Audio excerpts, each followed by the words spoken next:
Halo kawan, apa kabarmu?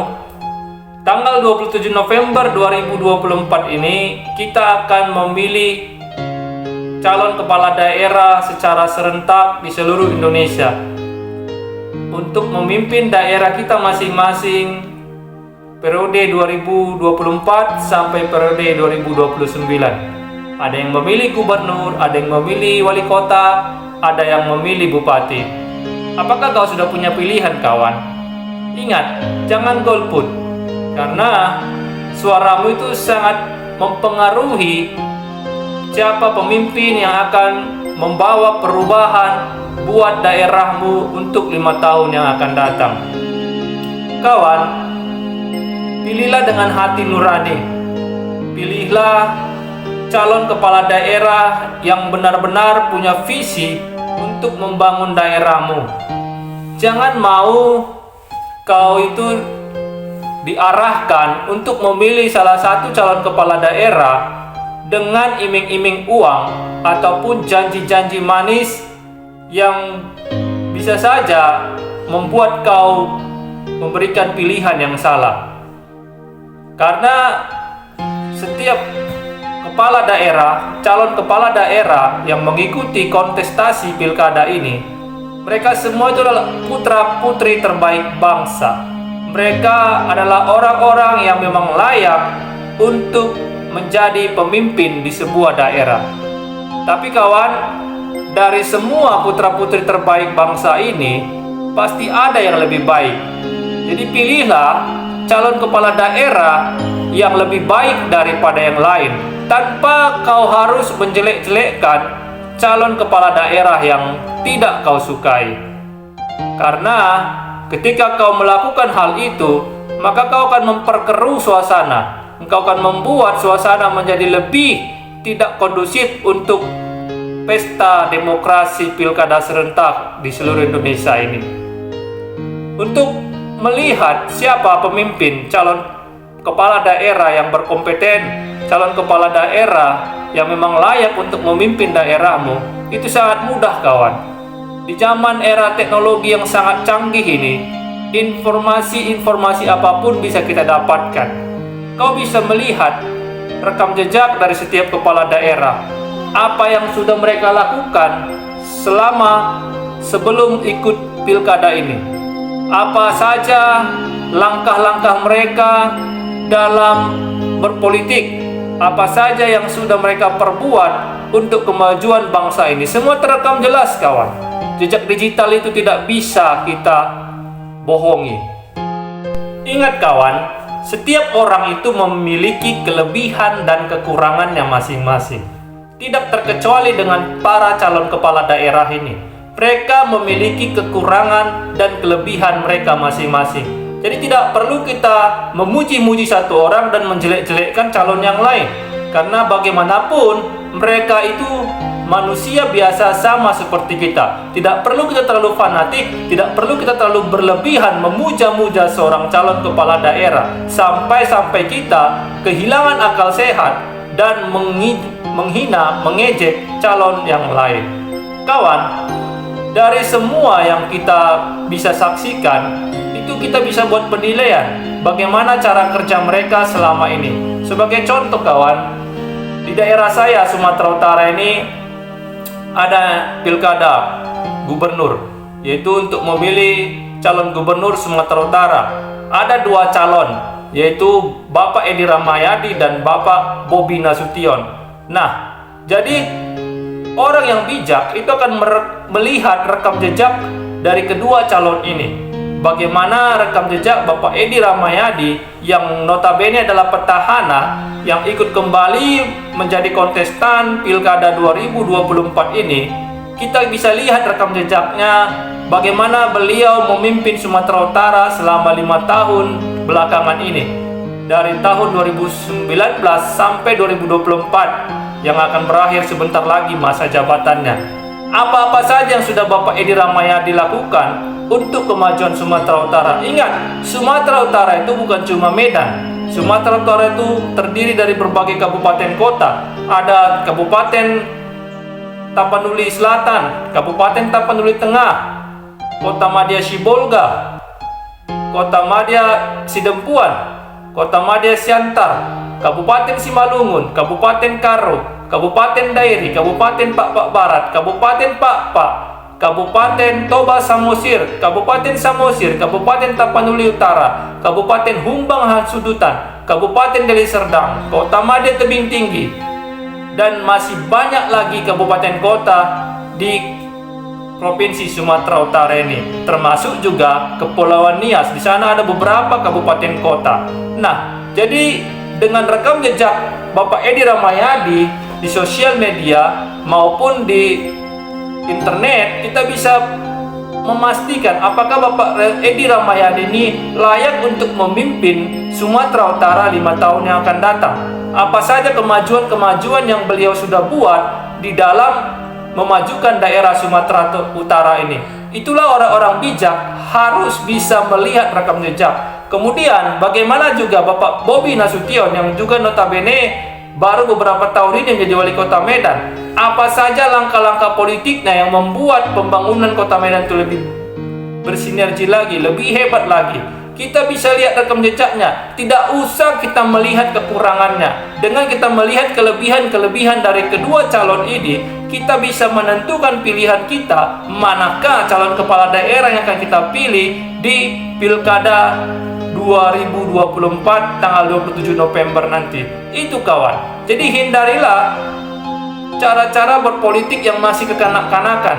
Ya, seperti beberapa kasus yang terjadi di beberapa daerah, termasuk dalam Pilkada Sumatera Utara ini.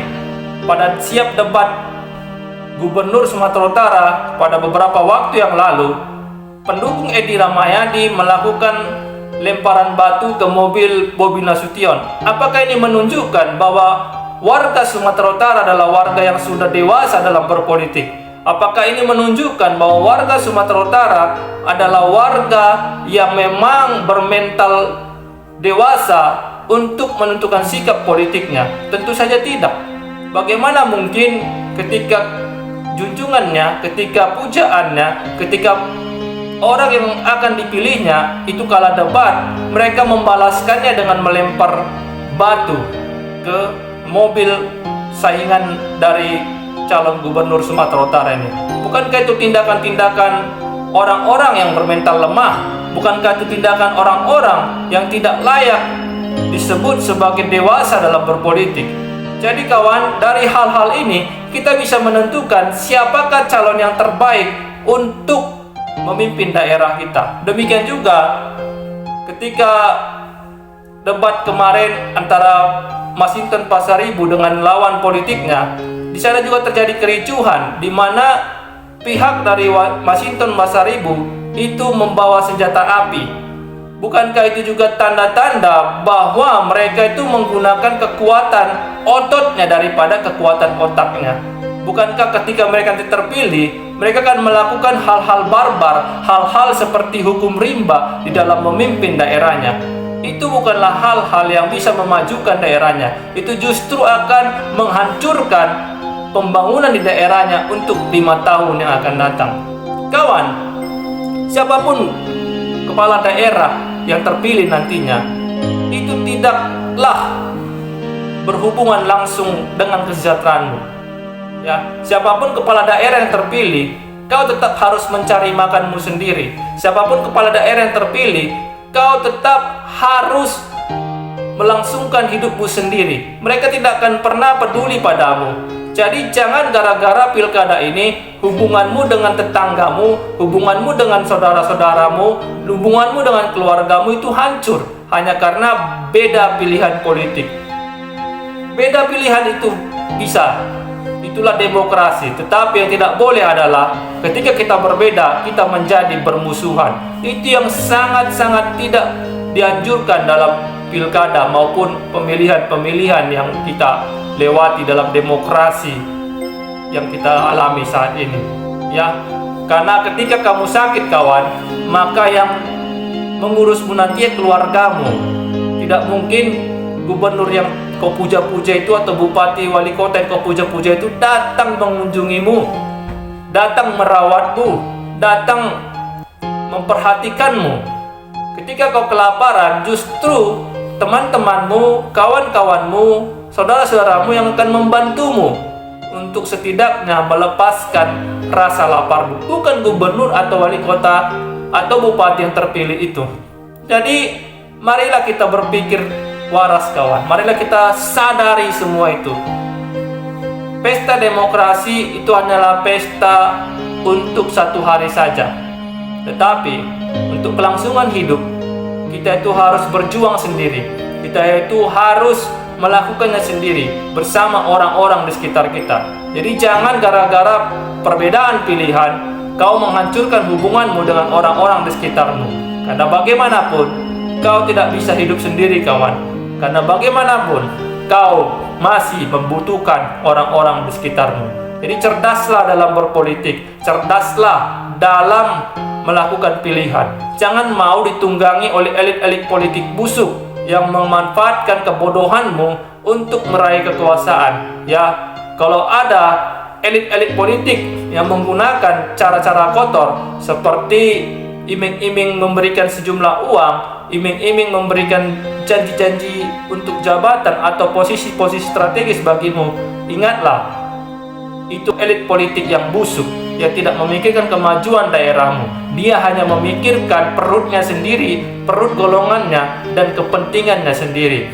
Jadi jangan pernah memilih calon-calon kepala daerah yang melakukan politik uang. Karena ketika mereka melakukan money politik, itu artinya mereka akan mempersiapkan jalan-jalan mereka untuk korupsi di masa datang, supaya semua modal yang mereka keluarkan itu bisa dikembalikan. Jadi apakah itu akan memajukan daerahmu? Tentu saja tidak. Kemudian lihat saja rekam jejak mereka. Kau bisa menentukan pilihan. Seperti saya berikan contoh tadi di daerah kami nih, Sumatera Utara. Lihat jejak calon gubernur yang terpilih. Bagaimana dia sudah memajukan Sumatera Utara ini, terkhusus untuk Bapak Edi Rahmayadi. Sudah berapa banyak kabupaten kota yang bisa dia sejahterakan. Sudah bagaimana perhatiannya kepada kemajuan Sumatera Utara ini selama 5 tahun beliau memimpin. Termasuk yang menjadi sasaran utama mereka itu Kepulauan Nias. Karena sampai hari ini belum ada pembangunan yang tersentuh sampai ke Pulau Nias. Jangankan ke Pulau Nias, di Medan sendiri saja sepertinya pembangunan itu saling bertentangan, karena beliau tidak pernah sejalan dengan Bapak Bobi Nasution selama menjadi wali kota Medan. Dan juga kita juga harus memberikan penilaian yang berimbang. Jangan kita menilai Bapak Bobi Nasution dengan Bapak Edi Rahmayadi bagaimana mereka bekerja untuk Sumatera Utara. Jangan, karena Bapak Bobi Nasution itu adalah wali kota Medan. Maka kita harus melihat apa program kerja Bapak Bobi Nasution di Medan. Apakah sudah banyak perubahan yang terjadi di kota Medan? Apa-apa saja langkah-langkah politik beliau di kota Medan? Itu yang harus kita perhatikan. Rekam jejak itu harus kita perhatikan. Jangan kita melihat, Bapak Bobi Nasution belum ada melakukan hal-hal di Tanah Karo, atau belum ada melakukan gebrakan di Kepulauan Nias. Itu tidak mungkin, karena beliau tidak punya kapabilitas untuk hal itu. Tetapi untuk Bapak Edi Rahmayadi, beliau punya kemampuan untuk mensejahterakan Sumatera Utara, karena beliau adalah gubernur Sumatera Utara periode 2019 sampai 2024. Demikian juga untuk calon-calon kepala daerah yang lain. Lihat, sebelum mereka mencalonkan diri, mereka itu sebagai apa? Ada yang anggota DPR, ada yang menjadi petahana juga. Lihat bagaimana kerja mereka selama mereka sebelum mencalonkan diri sebagai calon kepala daerah. Apakah rekam jejak mereka itu menunjukkan hal-hal positif, ataukah rekam jejak mereka itu menunjukkan hal-hal yang negatif? Memang setiap calon kepala daerah itu memiliki rekam jejak yang positif dan negatif, tapi kita bisa menimbang kawan, mana yang lebih banyak positifnya atau negatifnya. Jadi seperti itulah yang menentukan pilihan. Tidak usah kita dipengaruhi oleh siapapun, ya. Bahkan sekarang ini kita lihat pemuka-pemuka agama pun ikut campur dalam politik. Memang elit-elit politik ini tahu bahwa lebih gampang meraih suara ketika mereka mendekati para pemimpin agama. karena rakyat Indonesia ini masih lebih patuh kepada pemimpin agamanya. Tetapi ingat satu hal, pemimpin agama juga manusia, mereka bisa melakukan kesalahan. Untuk itu lebih baik ketika kita melihat rekam jejak, itulah hal yang terbaik untuk kita menentukan pilihan. Bukan apa kata pemimpin agama, bukan apa kata orang-orang, bukan apa kata siapapun yang mempengaruhimu untuk memilih seseorang calon kepala daerah. Gunakan hati nuranimu, karena Tuhan yang Maha Kuasa sudah memberikanmu akal nurani yang lebih hebat untuk menentukan mana yang baik dan mana yang buruk. Dengan menggunakan akal nurani, kita bisa menentukan pilihan untuk memilih calon kepala daerah yang terbaik untuk memimpin daerahmu 5 tahun yang akan datang. Semoga video ini bisa memberikan gambaran, memberikan masukan, memberikan satu kunci untuk menentukan pilihan yang terbaik di Pilkada serentak 27 November 2024 nanti. Salam sadar, sampai jumpa di video selanjutnya.